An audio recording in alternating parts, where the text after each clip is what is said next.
Welcome students, मेरा नाम विवेकशील यादव और एक बार फिर मैं आपके सामने थर्मोडायनेमिक्स का लेक्चर लेके आया हूँ। ठीक है, प्रीवियस लेक्चर में हमने वर्क एंड हीट चैप्टर जो है फिनिश कर दिया था और आज हम नया चैप्टर स्टार्ट करने वाले हैं जिसका नाम है फर्स्ट लॉ ऑफ थर्मोडायनेमिक्स। ठीक है, मैं यहाँ लिख देता हूँ और हम आज क्या पढ़ने वाले हैं, first law of thermodynamics.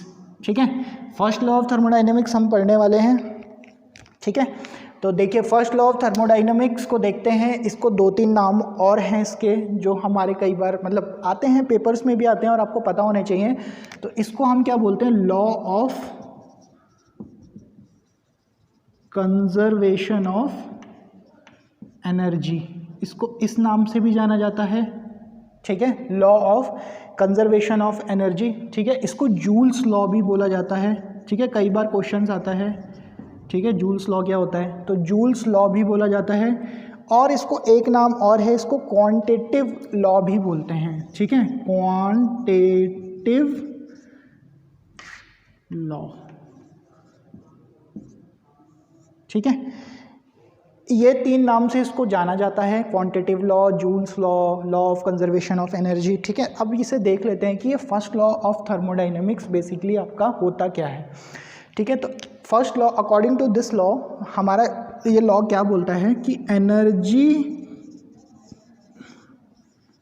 Can neither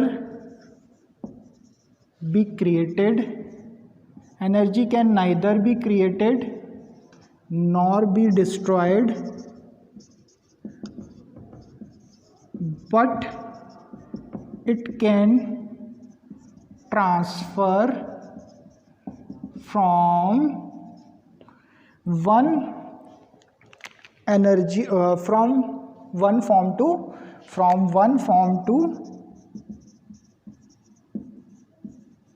another form।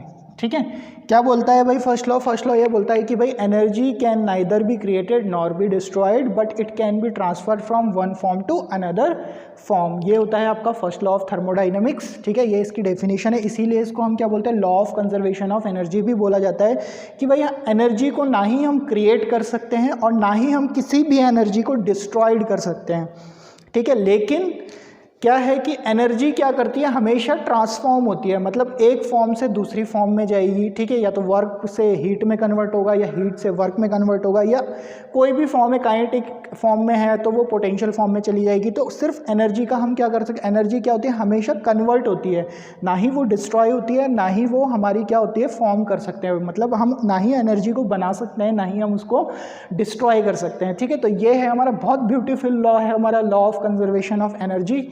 ठीक है, और हमारी जो भी यूनिवर्स है, हमारे सिस्टम है, उसमें ये सब उसी का बेसिस है, थर्मोडायनेमिक्स लॉ फर्स्ट लॉ के बेसिस पे है। ठीक है, सारी जो हमारी पृथ्वी, एक कह सकते हैं कि हमारा जो अर्थ है, अर्थ पे जो भी हम लोगों का चल रहा है, वो सब यही लॉ है कि हम लोग ना ही किसी को बना सकते हैं, ना ही किसी को बिगाड़ सकते हैं, बट क्या होता है, वो एक फॉर्म से दूसरी फॉर्म में क्या करता है, कन्वर्ट होता रहता है। ठीक है, अच्छा, तो ये तो थी भाई इसकी एक डेफिनेशन की फर्स्ट लॉ होता क्या है। अब हम क्लोज सिस्टम के लिए देख लेते हैं कि अगर आपका क्लोज सिस्टम है तो फर्स्ट लॉ ऑफ थर्मोडायनेमिक्स क्या कहता है। ठीक है, तो फॉर अ क्लोज सिस्टम, ठीक है, फॉर अ क्लोज सिस्टम, यहाँ लिख रहा हूँ मैं, आप इसको नोट भी करते रहिएगा। फॉर अ क्लोज सिस्टम, ठीक है, क्लोज सिस्टम क्या होता है आपका, जो आपका नेट हीट ट्रांसफर है। ठीक है, for a close system according to first law of thermodynamics, जो नेट हीट ट्रांसफर होता है वो किसके इक्वल होता है, वो इक्वल होता है आपका नेट वर्क ट्रांसफर के लिए। ठीक है, मैथमेटिकली अगर मैं इसको लिखना चाहूँ तो इसको हम कैसे लिख सकते हैं भाई, इसको हम इस तरीके से बता सकते हैं कि फॉर अ क्लोज साइकिल जो नेट चेंज इन हीट है should be equal to work transfer. ठीक है, ये आपका फॉर अ क्लोज सिस्टम के लिए फर्स्ट लॉ ऑफ थर्मोडाइनमिक्स है मेरा। ठीक है, तो आपको इस पे अलग अलग तरीके से दिया होता है। जैसे सपोज आपको कोई प्रोसेस दे रखा है कि भाई 6 प्रोसेस हो रहे हैं, 6 इंट्रैक्शन हो रहे हैं आपके हीट के, उसमें आपको हीट की वैल्यू दी होगी, वर्क की भी वैल्यू दी होगी। ठीक है, एक क्वेश्चन है मेरे पास, हम लोग उस क्वेश्चन को हम ट्राई कर सकते हैं। ठीक है, मैं अपनी बुक से आपको क्वेश्चन करा देता हूँ। देखिए क्वेश्चन क्या कह रहा है कि एक क्लोज सिस्टम है जो कि अंडरगो गया है साइकिल, उसमें 6 प्रोसेस हुए हैं। ठीक है, एक क्लोज सिस्टम है, यहाँ कर देते हैं इसको, एक क्लोज सिस्टम है जो कि अंडरगो गया है 6 प्रोसेस में।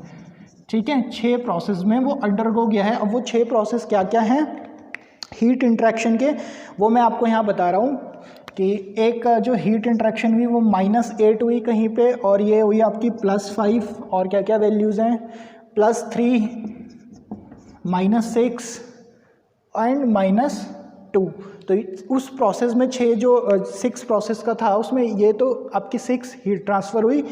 और वर्क जो हुआ हमारा, ठीक है, वर्क इंट्रैक्शन क्या हुआ, वर्क इंट्रैक्शन हुआ आपका +6, 0, +1, -3, ठीक है, फिर से 0, ये है -3, 0, W, और ये हुआ आपका, ठीक है, इसको रहने दीजिए, 1 2 3 4 5 6, हाँ ठीक है 6 हो गए। ठीक है, तो ये आपका क्वेश्चन है, आपसे ही वो क्या पूछेगा कि बताओ भाई ये जो वर्क हुआ है W की वैल्यू फाइंड आउट करो।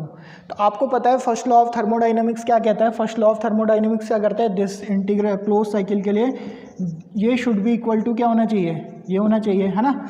तो भाई इनको देख लो, ये क्या है, आपको हीट दे रखी है, मतलब दिस इज Q1 दे रखा है, Q2 दे रखा है, Q3, Q4, Q5, यहाँ पे भी W1, W2, W3, W4, W5 और W6 आपसे उसने क्या है पूछा हुआ है। तो देखिए इसको सिंपल इसको ऐड अप करना है हमें, क्योंकि सम होता है इसका। तो ये -8 +5 +3 -6 -2 शुड बी इक्वल टू +6 +0 +1 -3 +0 और +W। अभी मैं इसको प्लस लेके चल रहा हूँ, और अभी हमें पता लग जाएगा कि भाई ये कितना आता है। ठीक है, तो इसमें आई थिंक ये -3 लिया ना हमने इसको, ओके, तो इसको कर लीजिए, 5 + 3 8 होता है। ठीक है, 8 + का 8 - का 8, तो ये तो कैंसिल आउट हो जाएगा पूरा, है ना। और यहाँ पे कितना बचेगा, दिस इज बचेगा 6 7 8, ये बचेगा -8। अच्छा यहाँ देख लेते हैं, 6 + 1 7, 7 - 3 दैट इज़ 4 + W। अच्छा, अब ये माइनस का इधर आ जाएगा, तो -8 - 4 = W। तो यहाँ से कितना आ गया भाई, ये -4, तो W की वैल्यू कितनी आ गई, -4। तो इस तरीके से भी एक छोटा सा क्वेश्चन मैंने आप लोगों को कराया इस बेस्ड ऑन दिस फार्मूला। तो इस तरीके के क्वेश्चंस भी कई बार आ जाते हैं हमारे पास, तो हमको इस तरीके से कैलकुलेट करना है इस क्वेश्चन को।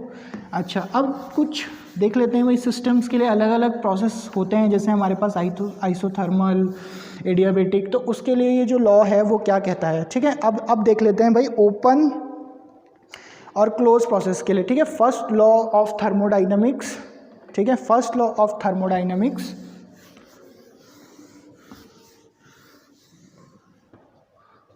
फर्स्ट लॉ ऑफ थर्मोडाइनमिक्स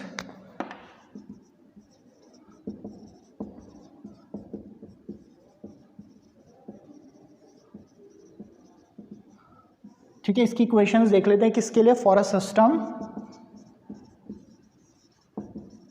अब ये ओपन भी हो सकता है और दोनों के लिए वैलिड होगा ये। ठीक है, ओपन के लिए भी वैलिड होगा और क्लोज के लिए भी होगा। अंडरगोइंग अ प्रोसेस, मतलब कोई अगर प्रोसेस हो रहा है, अंडरगोइंग अ प्रोसेस। ठीक है, तो उसके लिए देख लेते हैं फॉर्मूला क्या होता है इसका, भाई होता है dQ = du + dW। ठीक है, ये आपका हीट ट्रांसफ़र ये है। और एक चीज़ आपकी ये क्या आ जाती है, du क्या आ जाती है, वेयर du बोल लो इसको, या इसको अभी मैं ΔE लिख रहा हूँ। ठीक है, इसको डायरेक्टली नहीं लिखते इंटरनल एनर्जी, ΔE लिख लेते हैं। वेयर ΔE क्या होती है आपकी, ये होती है आपकी नेट या total energy stored in a system. ठीक है, total energy stored in a system. ठीक है, अब जो ये टोटल एनर्जी होगी भाई, ये दोनों तरीके की होगी। हमने दो वो पढ़े थे हमने, मैक्रोस्कोपिक और माइक्रोस्कोपिक, है ना। एक हो सकती है हमारी या तो मैक्रोस्कोपिक हो सकती है, या फिर क्या हो सकती है, माइक्रोस्कोपिक।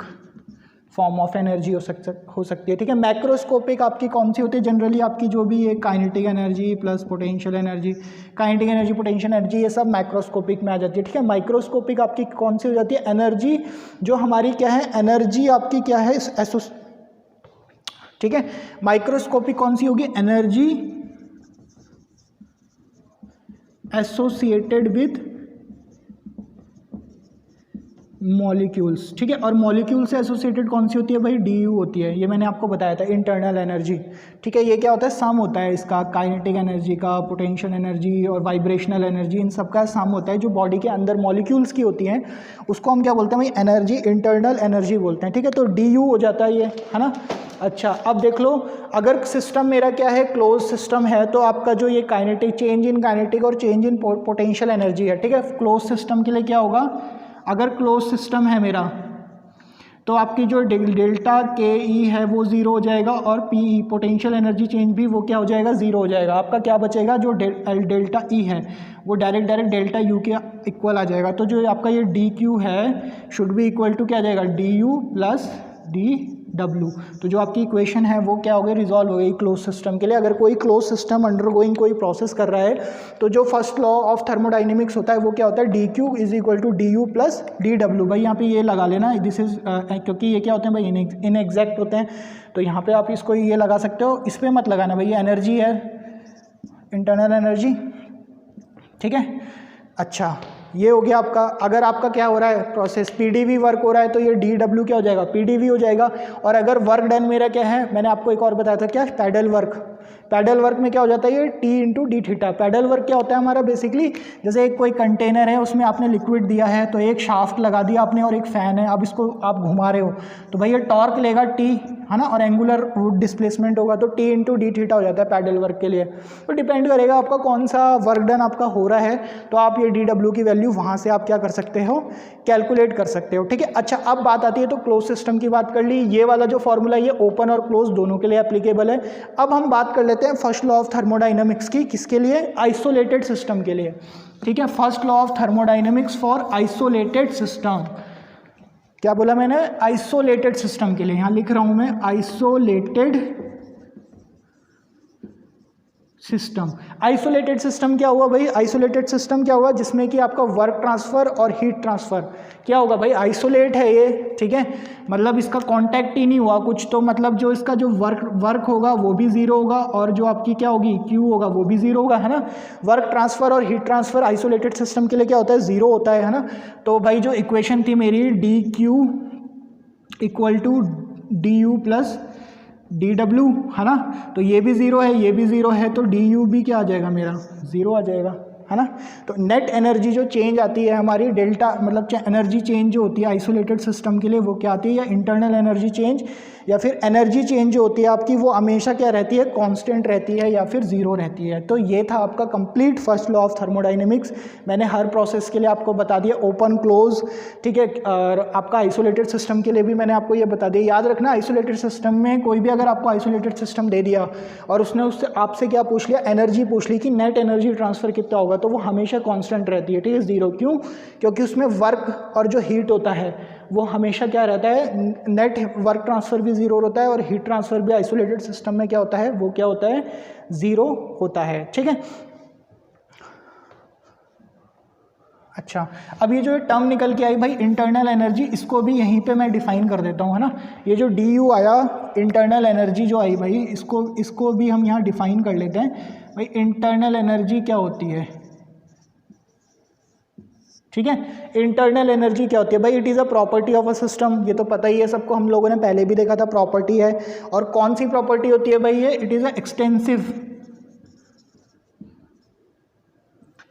एक्सटेंसिव प्रॉपर्टी होती है, ठीक है। ये सब मैं एक्सप्लेन नहीं करूँगा क्योंकि ये हमने इंटेंसिव एक्सटेंसिव मैंने आप लोगों को पहले भी क्या कर रखा है, पहले भी आपको बता रखा है, ठीक है।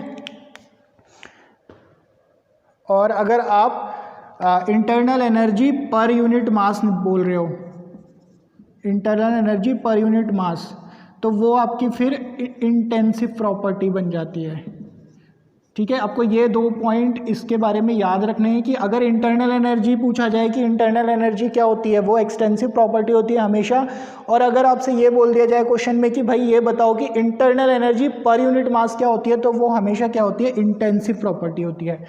इंटरनल एनर्जी नॉर्मल पूछी जाए extensive property, per unit mass में पूछ लिया जाए तो इंटेंसिव प्रॉपर्टी। ठीक है, तो आज का लेक्चर आई थिंक काफ़ी लंबा हो गया है, तो हम लोग इसको यहीं फिनिश करते हैं। हम लोगों ने डेफिनेशन देख लिया फर्स्ट लॉ ऑफ थर्मोडाइनमिक्स की, मैथमेटिकल फार्मूले देख लिए हैं अलग अलग उसके, और अब हम नेक्स्ट लेक्चर में कुछ न्यूमेरिकल्स करेंगे इसके और अपने लेक्चर्स को आगे और बढ़ाएंगे। तब तक के लिए थैंक यू। और आप लोगों को अगर मेरा लेक्चर पसंद आ रहा है तो लाइक एंड सब्सक्राइब करना ना भूलें।